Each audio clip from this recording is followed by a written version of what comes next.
بسم الله الرحمن الرحيم. السلام عليكم ورحمة الله وبركاته.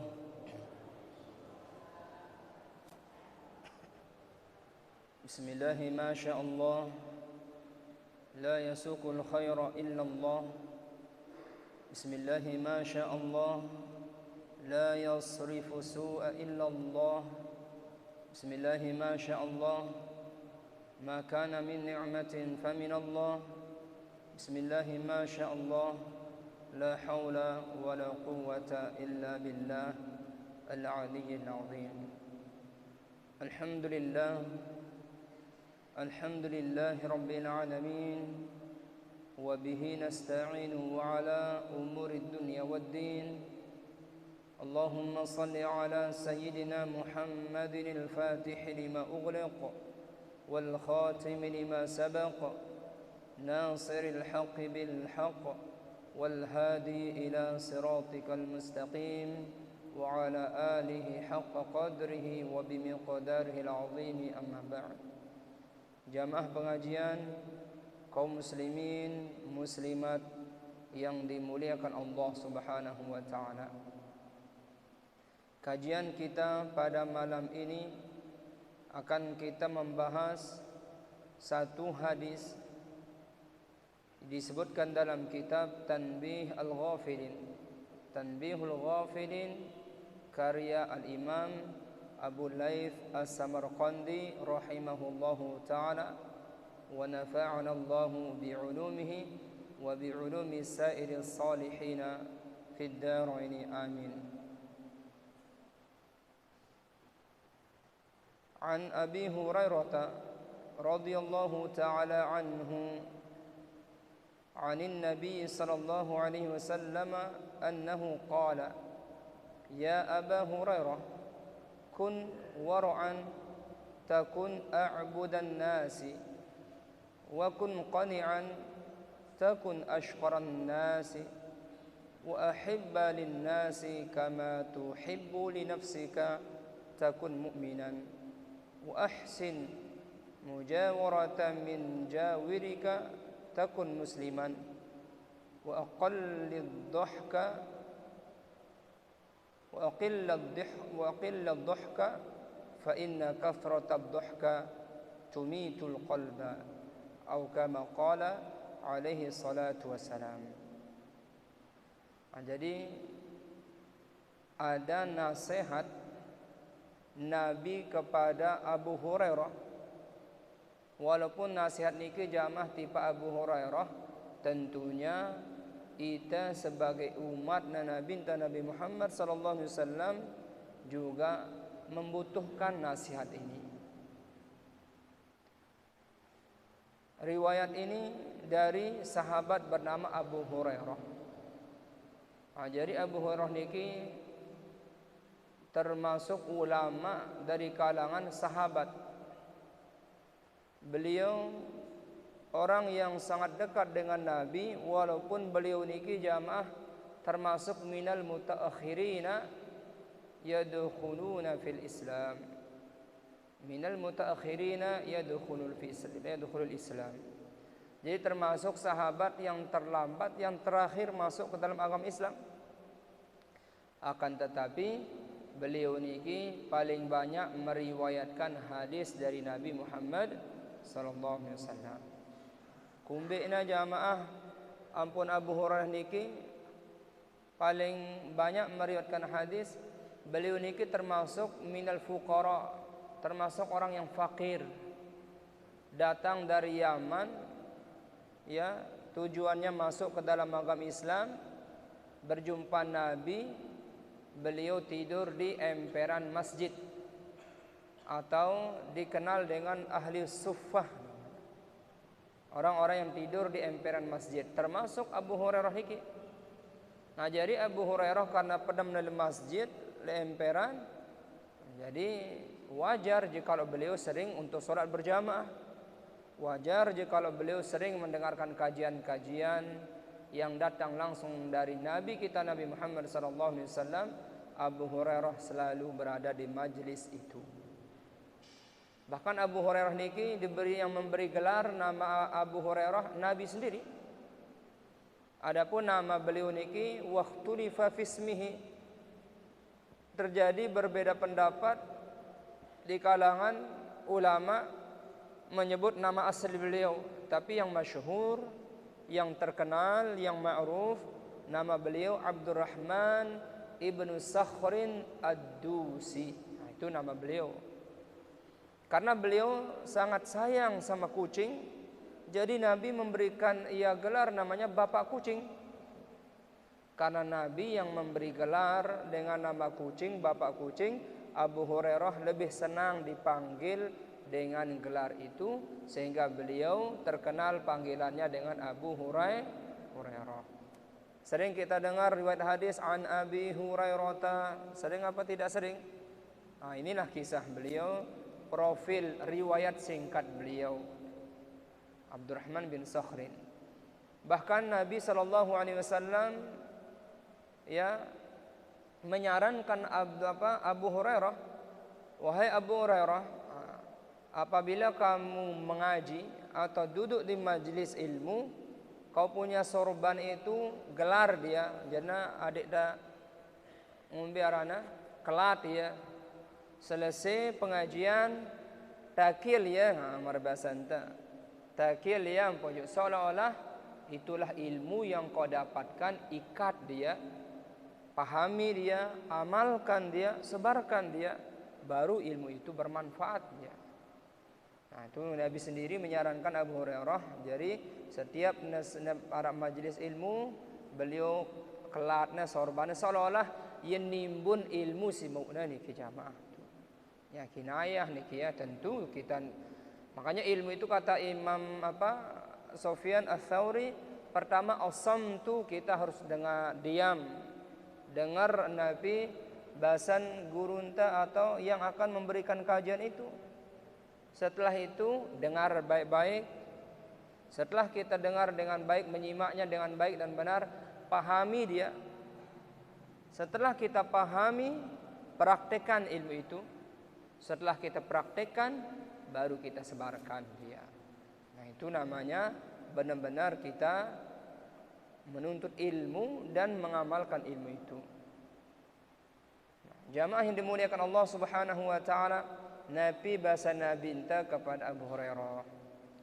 Qala sallallahu alaihi wasallam, ya Aba Hurairah, wahai Abu Hurairah, kun wara'an takun a'budan nas, jadilah engkau orang yang wara', niscaya engkau akan menjadi hamba yang terbaik. Ya, di antara manusia, hamba yang paling taat kepada Allah Subhanahu wa taala. Kemudian yang kedua, wa kun qani'an takun ashqaran nas, jadilah orang yang wara', jadilah orang yang qanaah, niscaya engkau akan menjadi manusia yang pandai bersyukur, orang yang paling bersyukur di sisi Allah. Kemudian yang ketiga, pesan Nabi, wa ahibba linnasi kama tuhibbu li nafsika takun mu'minan. Ya, cintailah, sayangilah orang lain sebagaimana engkau menyayangi dirimu sendiri, niscaya engkau akan menjadi seorang mukmin yang sempurna.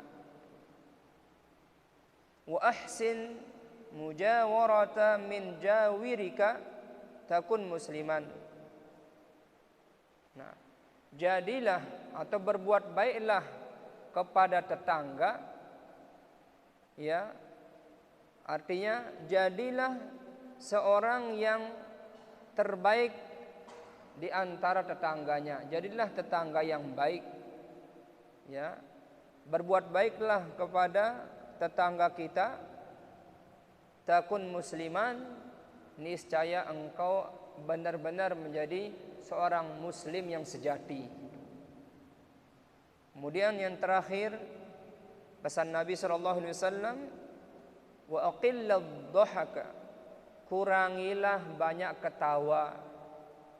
Fa inna kathratad dhahki, karena sesungguhnya kebanyakan ketawa itu tumitul qalba, menjadikan hati menjadi mati.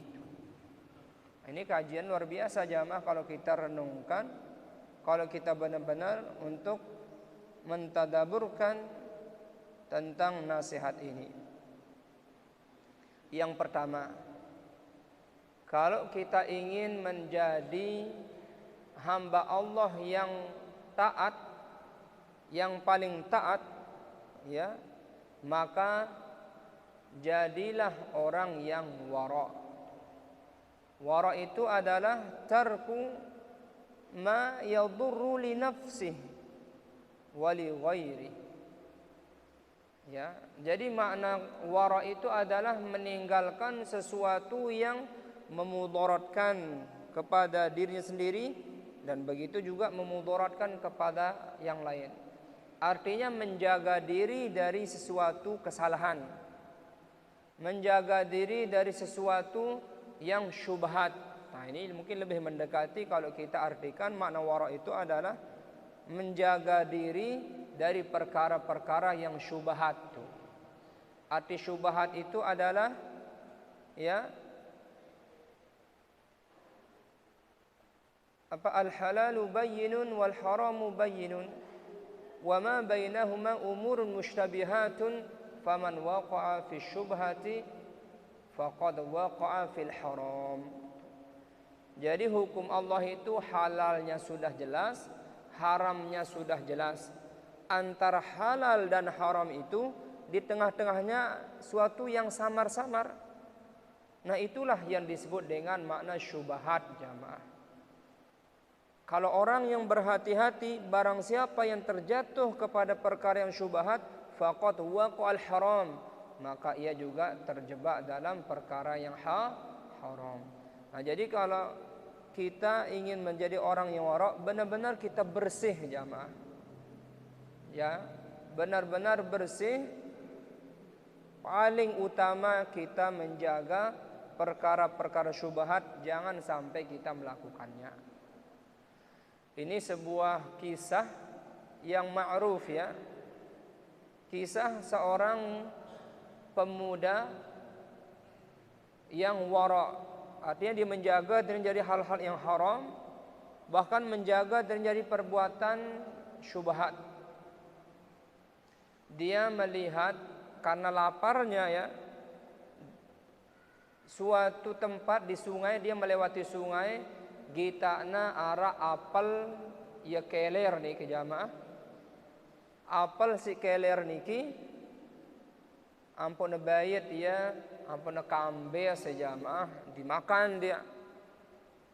Setelah dimakan satu kali berunangakannya belatna ya jamaah, dia teringat. Nah, sekarang apel niki halal apa haram? Mun tengah halal kan ya keler masihnya. Tapi bisa saja dengan apelnya ya keler ya meta ya. Akhirnya tidak jelas sekarang halal apa haram. Itu contoh perkara yang syubhat. Dikatakan haram bisa saja halal, dikatakan halal ya bisa saja haram, karena masih samar-samar belum jelas ya. Nah, jadi seorang pemuda ini dia taat kepada Allah, dia menjaga dirinya dari perkara syubhat. Faman waqa'a fi syubhat faqad waqa'a fil haram. Indah hadis Nabi ini. Barang siapa yang terjebak kepada perkara syubhat, sesungguhnya ia terjatuh pada perkara yang haram.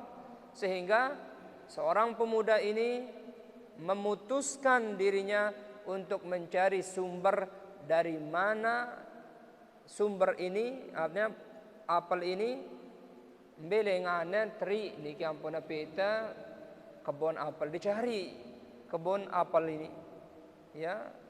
Dengan perjalanan yang jauh luar biasa, dia menemukan satu-satunya kebun apel yang ada di sana. Dia yakin, nah ini pasti udah ini. pasti apel ini bersumber dari tempat ini yang terbawa arus.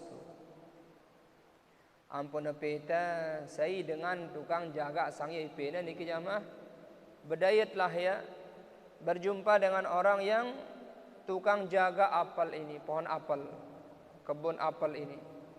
Lalu seorang pemuda ini mengatakan, wahai tuan, saya menemukan apel ini terbawa oleh air, artinya di sungai. Lalu saya makan dia, ini masih sisanya. Saya minta keikhlasannya. Tuh. Apa kata yang punya, apa yang menjaga kebun apel ini? Mohon maaf wahai saudaraku, saya tidak bisa mengatakan boleh atau mengikhlaskan.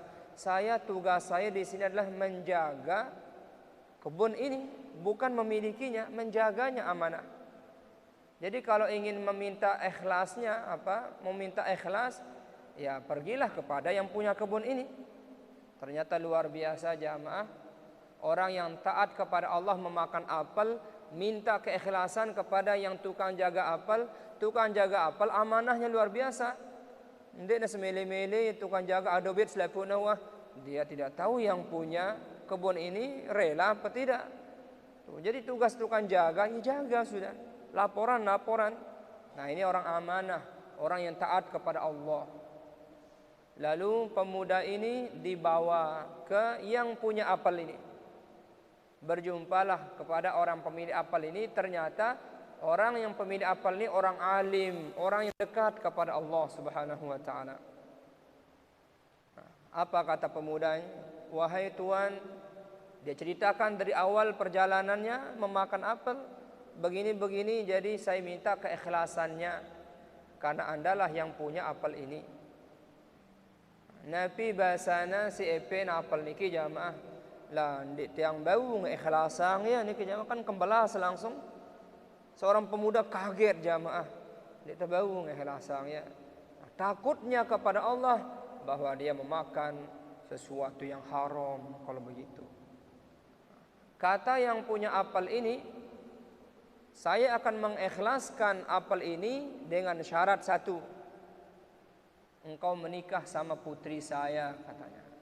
Jamaah, luar biasa ya. Ngembuan apel tersuruh merari jamaah. Nah lagu putri saya itu, dia itu Nabi bahasanta dako bisu artinya dako niki. Dia kedua endah ya kedoak mana jamaah. Tahu kedoak bahasa Nanggung? Dia tuli ya. Kemudian anak saya ini dia buta katanya. Lalu tangan dan kakinya pincang. Ke mele ke sida. Tadu semendak jamaah. Namun dek demeli dek nak ikhlas jari. Tapi dia menikah bukan karena ini, bukan karena dia gini gitu. Dia karena Allah menerima tawaran yang punya apel ini, ya sudah. Yang penting ikhlas sudah. Saya tidak melakukan perkara yang haram. Langsung sudah tidak lama kemudian ditentukan harinya segera untuk akad. Cukup lamun dengan Arab entah mun tamadari jamaah, cukup laki-laki sama mertuanya sudah, calon mertuanya itu akad. Kalau perempuan tidak didatangi, nunggu di rumah aja sudah. Akad selesai. Aran dengan sugih CP apel niki jamaah, anggapnya marah anaknya sendiri wah jamaah. Ke kubeng tekane bale ini tauna Anda yang punya itu hadiah dari saya. Luar biasa jamaah gara-gara apel tebang ya bale jamaah. Karena sabarnya untuk untuk menjaga diri dari perkara syubhat. Makanya barang siapa yang menjaga dirinya dari perkara-perkara syubhat, sesungguhnya dia menjaga kehormatannya. Allah akan berikan yang terbaik nanti dengan sebab sabar. Tamalah ya le bale niki jamaah target ya si bajang niki sehingga ngembun apel no berari yang kita arak dengan nina dalam kesolahna jamaah engasna. Ya tama langsung berari sugul astaghfirullahaladzim. Terkelai kasih senina ni tahu ni di nebani sidana di mahram dia ampun tahu ya gimana bercerita aku wah ini senina ada coba jamaah ya senina aku nu ya kedok ya buta ya daku ya pincang sidane bidadari saya lah orang yang disebutkan oleh bapak saya itu bukan makna hakikatnya. Hanya namanya orang ulama berbicara itu kadang menggunakan bahasa kinayah jamaah orang alim ya. Kita tidak paham kadang-kadang, tapi ada hikmahnya. Jadi orang tua saya bilang saya ini bisu tidak bisa berbicara. Saya dididik oleh orang tua saya dalam agama, saya tidak pernah memfitnah orang lain. Saya menjaga mulut saya dijaga, diawasi orang tua saya. Saya enggak boleh fitnah orang, tidak boleh mencaci maki orang, tidak boleh menggibah orang, tidak boleh dan hal-hal yang menjadikan orang sakit hati. Itu makna saya itu bisu daku aku ndek kuah ngerausang dengan. Makanya penyakit hati itu satu, penyakit mulut itu satu. Gibah ya, tuh hati-hati kalau bisa kita jaga diri kita ya dari ucapan gibah. Apalagi mungkin kersemenda pemilu, ini jamaah nih perlu tawarak nih ke jamaah ya. Terjaga mulut kita jangan sampai gibah. Pak Ustadz saya memilih si A, boleh. Jangan caci maki si B, jangan caci maki si C, udah. Pilihan kita itu terbaik udah selesai. Nendek gara-gara niki saling caci maki, nendek gara-gara niki kita saling bersual, gara-gara beda pilihan presiden baru pindah masjid, pindah RT, pindah keluarga, saling simpetang lawang. Jangan. Mari kita menjadi insan yang wara sekarang. Mata kita juga wara. Ya, saya ini bukan buta kata perempuan itu. Mata saya jaga tidak memandang perkara-perkara diharamkan oleh Allah. Makanya saya lebih banyak di rumah. Ya, telinga saya dikatakan saya tuli tidak, kata perempuan itu saya dijaga. Saya menjaga diri saya dari duduk di majelis gibah. Daripada dengar-dengar di keruan kena angta barah, saya menjaga diri saya. Saya tuli dalam masalah ini. Tangan saya, kaki saya pincang, tidak pernah mengambil barang yang bukan milik saya, tidak pernah melangkahkan ke tempat maksiat. Saya jaga itu. Cantiknya luar biasa, anak kiai lagi jamaah. Nah ini tentang kisah ini ada yang mengatakan pemuda itu adalah Abu Hanifah. Dan ada yang mengatakan juga orang tuanya Syekh Abdul Qadir Al-Jailani. Wallahu a'lam. Ini cuma kisah. Wajar ya kalau seandainya Syekh Abdul Qadir Al-Jailani seandainya itu orang tua pemuda itu berarti bapaknya seorang wali, ibunya seorang wali, kakeknya seorang wali. Ya wajarlah kalau lahir seorang wali Allah Subhanahu wa taala. Nah, itu jadi jamaah berkat wara meninggalkan perkara yang syubhat, Allah gantikan dengan yang terbaik. Dia meninggalkan perkara yang syubhat gara-gara apel si kambes jamaah menikah dia dengan anak yang kaya, kemudian istrinya solehah, lingkungannya bagus. Seperti itu jamaah, yakin saja. Tapi kita kadang-kadang kita diuji dari segi faktor ekonomi, tidak sabar kita, tidak warak kita, akhirnya apa terjadi? Kita mencuri, kita menipu, dan begini begitu, yang penting dapat uang sudah. Nah, ini kita tidak lulus ujian namanya. Tapi kalau kita sabar, ya menjaga diri kita dari syubhatnya saja, Allah gantikan berlipat-lipat. Yang penting sabar saja. Makanya di dunia ini kata Ibnu Zaidin dalam dalam mentafsirkan sebuah ayat tentang wa amma man utiya kitabahu wara'a dhahri, ya sampai seterusnya disifatkan bahwasanya sifat penduduk ahli surga itu di dunia dia banyak sedih, ya artinya banyak susah, banyak tertekan, kemudian serba kekurangan, tapi dia sabar menerimanya. Itu sifat-sifat penduduk ahli surga itu. Nanti di surga dia gembira. Karena di dunia ini adalah ad-dunya sijnul mu'min. Dunia ini adalah penjara bagi orang beriman. Apa yang dipenjara? hawa nafsunya kita tidak dibebaskan. Bukannya orang kaya, orang Islam nggak boleh kaya, boleh dia kaya, tapi ingat ada kewajiban yang harus ditunaikan, hak-hak fakir miskin. Itu maknanya kita tertekan di sini, kita tidak dibebaskan. Mara ibarat jamaah tetama penjara, si semedi tetama penjara, nanti tanggung mangan nginam, ngombe kira-kira senang atau ndek. Tapi yang belanja bilang jelo, tetap kita tertekan, yang namanya di penjara tertekan. Nah, ibarat begitu. Makanya di dunia ini kadang kita makan, kadang tidak, kadang kita mendapat musibah, kadang kita sedih. Terima saja dengan ikhlas, warok saja, tetap warok. Ya, kalau kita mengatakan dek tuah mangan nih sejelo doang, Nabi kita kadang makan, kadang tidak, tetap biasa saja. Hati beliau yang selalu bersyukur sehingga menjadi cukup. Ini akan kita bahas setelah itu ya. Nah, jamaah paham makna wara' jamaah? Makna wara' niki kita jaga derita dari perkara-perkara yang syubhat. Sesuatu ndek jelas haram halal nende gawe tinggalang ya. Apalagi nyata haram tinggalkan. Insyaallah jamaah yakin tiang. Semua masyarakat nenggung wara' selapuan kelepas wah honda akan cekuncina wah bilin tunuah. Dia tidak akan mengambilnya. Karena itu haram, syubhat saja dijaga, apalagi haram. Dek tebani ngadu sandal sama tuanta tanpa izin, karena dek iman jelas, ya hala yang ikhlasang ya, tundek dengan ikhlasang ya. Ngadu tangkuang dam sunsum bang ngadu tangkuang sehingga kumbena, yu dengan sepe tangkuang ini ngelanyat, apakah ya yang ngelupa ya ke ya meta ya atau ya ngelepas jerang ya, kita tahu. Nah, kalau ahli sufi tasawufnya begitu dia tinggalkan daripada dapat masalah nanti, tinggalkan masalah itu.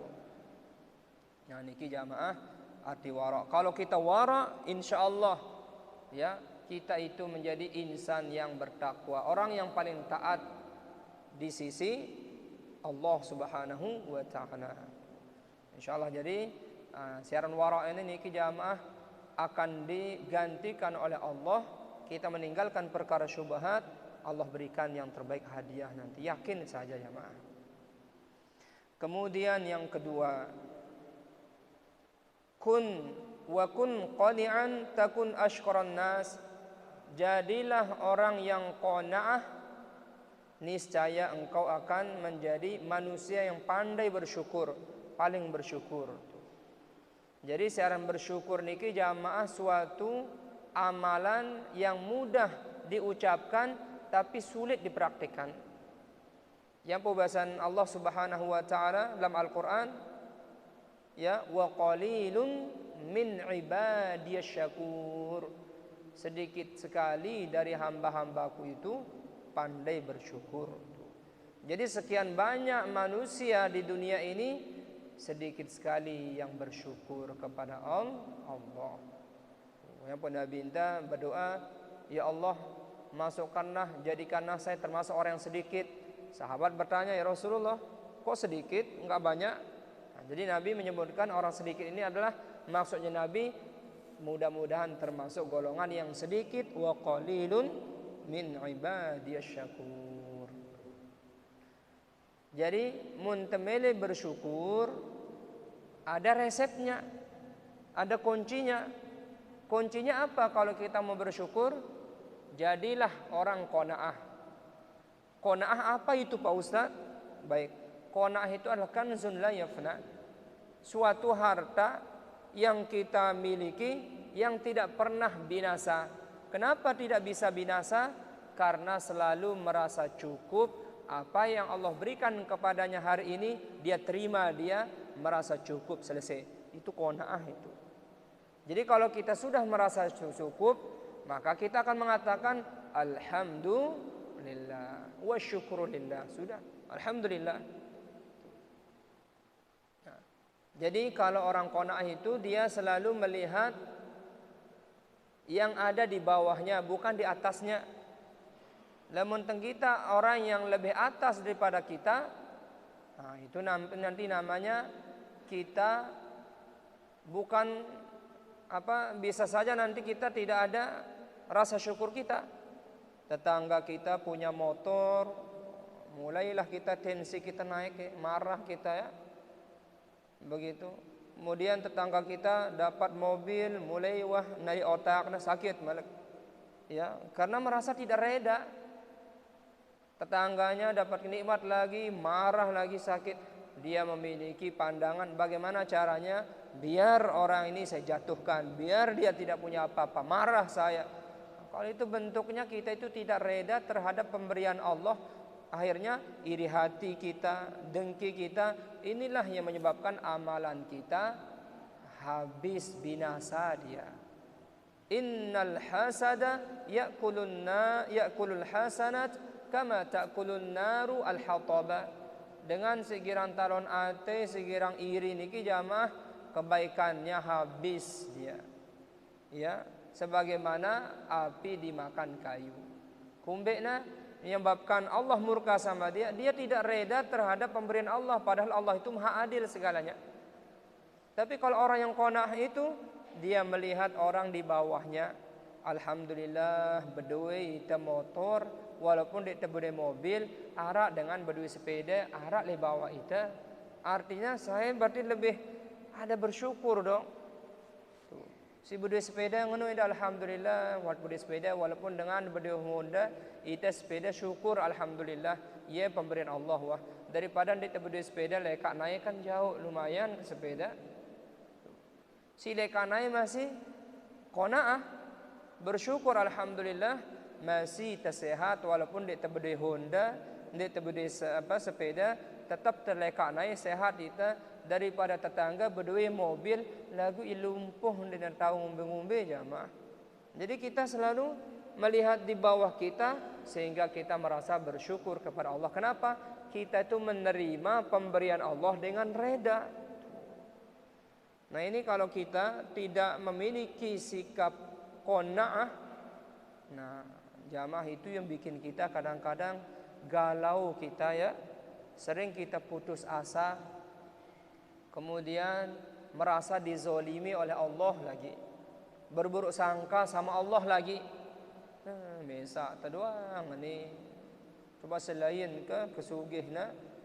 Kadang begitu kita nanti minder kita salahkan Allah. Coba kalau kita tanya, Allah itu maha adil apa tidak? Maha adil apa tidak? Tapi kita berprasangka buruk sama Allah, Allah tidak adil sama saya. Alaihissallahu bihkamil hakimin? Bukankah Allah hakim yang paling bijaksana? Allah tidak pernah menzolimi manusia, tapi kita itu merasa diri kita dizolimi. Sebenarnya itu je penyakit kita sebagai manusia, karena tidak pandai bersyukur kepada Allah, pemberian Allah. Nah coba sekarang jamaah, paranta diri kita terhina, kita miskin doang. Coba kali kita ketuaan diri kita, beluean sehat, beangnya tersedia Allah Taala kan sakit. Sisi ngana sakit lebih luwe angkat tangan. Ibu-ibu dalam seminggu pira jelo sakit. Ndek wah. Mbe bapak ketuaan malak. Bapak dalam sebulan pira jelo sakit. Ndek nara. Dalam setahun pira kali sakit. Mungkin 2-3 jelo atau seminggu. Karena mbe luwean sehat kan sakit biang Allah Taala. Luwean sehat bersyukur sudah itu pemberian Allah, alhamdulillah.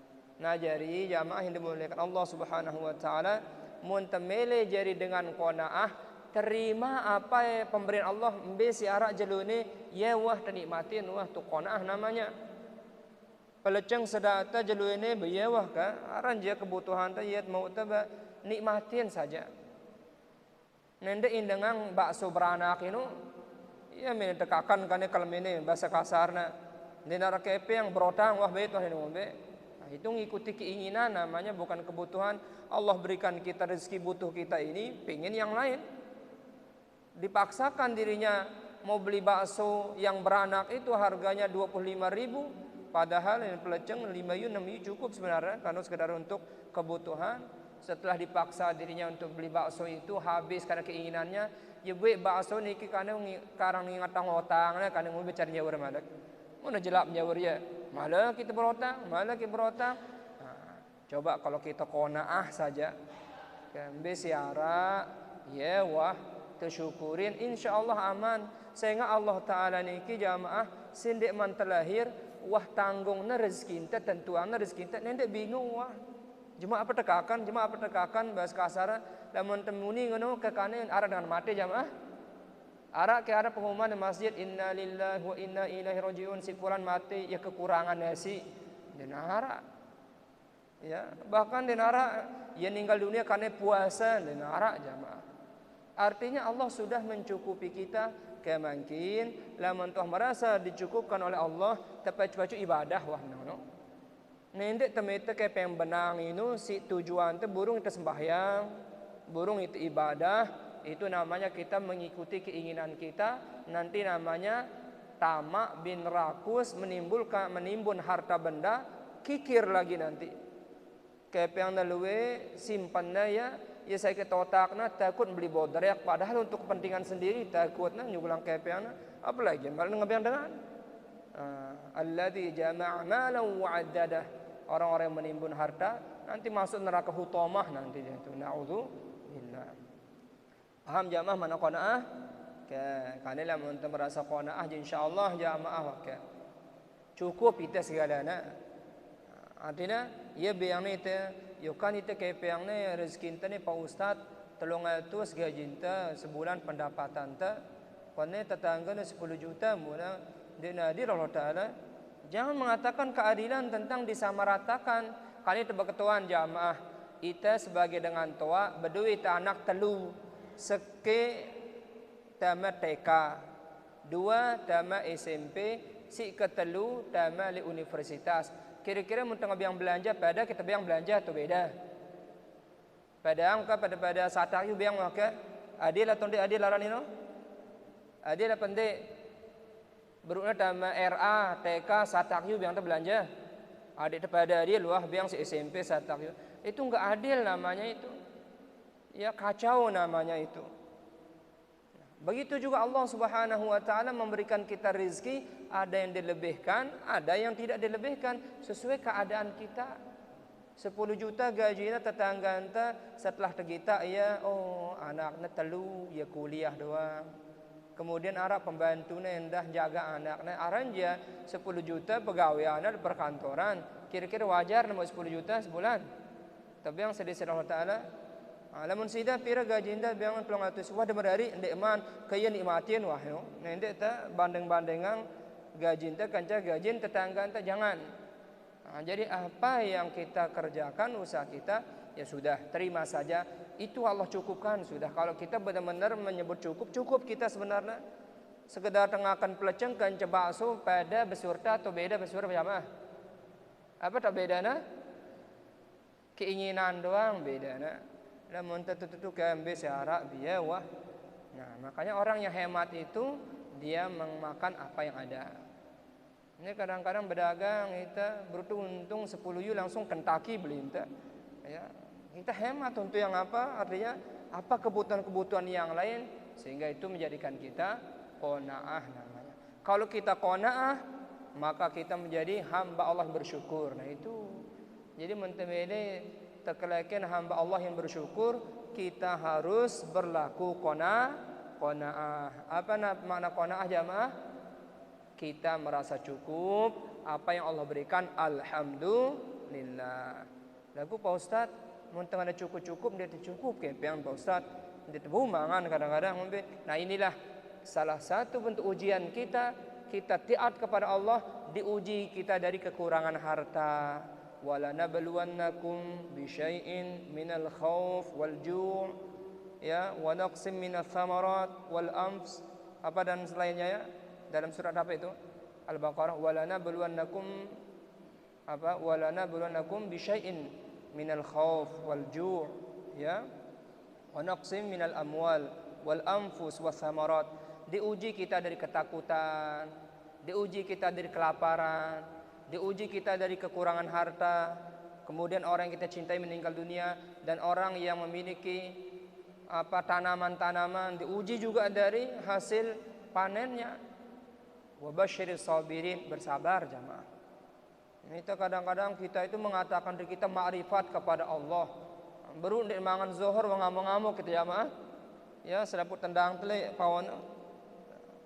Bagaimana Nabi SAW makrifat kepada Allah, kadang beliau makan, kadang beliau tidak makan. Biasa saja beliau pandai bersyukur. Karena pandai bersyukur merasa tenang, senang. Akhirnya walaupun gak makan, hati kita senang, tenang, maka bahagia kita jamaah. Ya ngebang wah? Ya ngebang? Terakhir. Baik. Dah singkat nih jamaah nggih. Kemudian yang ketiga, wa ahibba lin-nasi kama tuhibbun li nafsika takun mu'minan. Mentemele jari mukmin yang sempurna, sayangilah orang lain sebagaimana kita menyayangi diri kita sendiri. Kira-kira kangen tak ke diri tak, tidak kangen diri tak. Coba teki diri tak kuat-kuat sakit atau mai idapna. Nendek giran teki dengan menengono aja. Munara ngerasang kita, fitnah kita sakit kangen tak. Nah, tahu tar sakit kangen jamaah, kan nendek fitnah dengan, nendek gibah dengan, nendek sakitin dengan. Itu caranya. Jadi kalau kita ingin mencintai orang lain, ya kita harus kaca dulu. Cintailah orang lain sebagaimana kita mencintai diri kita sendiri. Kita tidak mau dipukul, jangan pukul orang. Kita tidak mau disakiti, jangan sakiti orang. Udah, itu namanya kita menjadi seorang mukmin yang sempurna. La yu'minu ahadukum hatta yuhibba li nafsihi ma yuhibbu li nafsihi. Tuh, hatta yuhibba li akhihi ma yuhibbu li nafsihi. Jadi tidak sempurna iman seorang sehingga ia mencintai saudaranya sebagaimana ia mencintai dirinya sendiri. Jadi simpel bahasan jamaah. Nah, montemele kangen dengan ngumpin tante marak ngangan diri ta. Wah, kita lapar jamaah. Wah, kebenar semonton terlapar. Ayo kita berbagi. Itu jamaah kita mencintai saudara kita. Kemudian wa ahsin mujawaratan min jawirika takun musliman. Montemele jari dengan muslim yang baik, solah-solah daripada bertetangga. Ada wah. Saya ingat telui itu tetangga, masalah tetangga itu niki jamaah ampura niki tetangga itu bisa saja menyebabkan kita masuk surga, dengan kita bertetangga bisa saja menjadikan kita masuk ke dalam neraka. Makanya jadilah seorang muslim menjadi tetangga yang baik kepada tetangganya yang lain. Walaupun tetangga kita orang non muslim, orang kafir, wajib kita berbuat baik sama dia. Sebelum laun ndak gara-gara pemilu besalang simpetang itu lawang, jangan. Ya, enak kotong balenta sih kira-kira pertama kali nyiramang itu jamaah. Saya kira-kira datang sih jadi berperan tetangga ente betember jamaah. Ndek memandang musuh atau ndek bokokna wah langsung na segera menolong kita. Ente saki ya tiba-tiba membutuhkan untuk dibawa kemana-mana tetangga ente gitnau itu jelap datang jamaah. Oleh sebab itu jaga hubungan kepada tetangga kita. Karena ada seorang sahabat perempuan datang kepada Nabi, ya Rasulullah, sesungguhnya si fulanah dia itu rajin sholat tahajudnya banyak, rajin sedekah, kemudian banyak amalannya. Tapi masalahnya satu ya Rasulullah. Apa itu kata Nabi? Dia nak kena cara bertetangga nyakitin tetangganya doang. Nabi marah. Hiya min ahlin nar, bahasa Nabi minta. Itu calon penghuni neraka itu. Kemudian ya Rasulullah, kata sahabat, ada tetangga dia itu sholatnya 5 waktu sehari semalam, tapi tidak memperbanyak sunnahnya, tidak memiliki uang untuk bersedekah. Dia sederhana, tapi dia tidak menyakiti tetangganya. Nabi senyum, kata Nabi, hiya min ahlil jannah. Itu orang yang penduduk surga itu. Kalau yang pertama, la khairolaha, enggak punya kebaikan itu, kata Nabi. Baik, tentang tetangga sangat banyak sekali dalilnya, kita singkat untuk mempersingkat waktu. Kita masuk dalam pembahasan yang terakhir. Kemudian kurangilah banyak ketawa. Kurangilah banyak ketawa, fa inna kathrata dhahka, karena sesungguhnya banyak ketawa itu tumitul qalba, menjadi hati mati. Lalu anta berzikir jamaah nanti teng kakak doang, luwe dan keruan apalagi itu minat kelucuan yang kakak doang, hati-hati jamaah, itu menjadikan hati kita mati nanti. Maka bahasa Nabi minta lamun pada indang diri itu jemaah le hari penghitungan amal, lam yanju, tidak ada yang merasa aman, tidak ada yang sukses. Oleh sebab itu di dunia ini kita lebih banyak nangis kita daripada ketawa kita. Yalah mun ingat jemaah kuanta si hari penghisapan je dek tebani kakak lalu dari jamaah mun tengerawas si solah-solah mun dek bermanfaat ndek ngerawas apalagi sampai kakak sampai penggitan anak elak ta jamaah itu diingkari oleh Nabi sallallahu alaihi wasallam kata seperti itu. Kaniki jamaah pengajian malam niki aran jawah tambah waktu isya niki jadi kesimpulan bahasa Nabi ini sebuah pelajaran agar kita menjadi seorang mukmin yang sempurna, menjadi orang muslim yang baik, kemudian yang paling taat, termasuk orang yang taat di sisi Allah dan orang yang pandai bersyukur. Jadilah orang wara. Orang wara itu jaga dengan perbuatan syubhat. Jadilah orang yang qanaah, menerima apa yang Allah berikan, terima sudah. Raditu qismatar rahman fina. Raditu qismatar rahman fina. Kami reda terhadap apa yang diberikan pembagian dari Allah Subhanahu wa taala, reda sudah. Maka kita akan menjadi hamba Allah yang bersyukur. Kemudian yang ketiga, mari kita selalu berbuat baik sama saudara kita. Kita selangkangan jamaah ngombis tengangan derita, ngenus tengangan sama tuan tawa. Kemudian jadilah tetangga yang baik kepada tetangga yang lain. Dan yang terakhir, kurangi banyak ketawa. Karena banyak ketawa menjadikan hati kita mati. Kalau hati kita mati nanti hati kita keras. Kalau keras ya keras hati sudah nanti susah untuk dinasehati, susah. Kenapa? Karena cahaya itu nur itu enggak ada di hati kita. Lebih banyak yang kakak doang dan keruan rausang mending terbanyak zikir, istighfar dan sebagainya. Insyaallah kita akan menjadi orang yang terbaik. Mudah-mudahan walaupun tetokol semendak niki jamaah nganti isya antar maghrib isya ada manfaatnya. Arak muta oleh-oleh, arak muta ilmu dengan Nabi Muhammad sallallahu alaihi wasallam kasilak kepada barang-barang amalan ya kepada salam badak tipa sematon jarinta. Mungkin ada bahasa tiang si salah, si sarop, si pelih itu menyinggung perasaan pelungguh dah. Aran jetiang pada mar pelungguh dah sebagai manusia biasa Arab itu tersalah ni kejamah ampura nggih. Nah ini kena bahasa tiang dalam membaca ibarat niki dalam menyampaikan niki balengan di Allah Taala menekana aja sila kepada barang-barang mengamalkannya. Subhanakallahumma wa bihamdika wa ana ashhadu an la ilaha illa anta astaghfiruka wa atubu ilaik wa billahi taufiq wal hidayah thumma assalamu alaikum warahmatullahi wabarakatuh.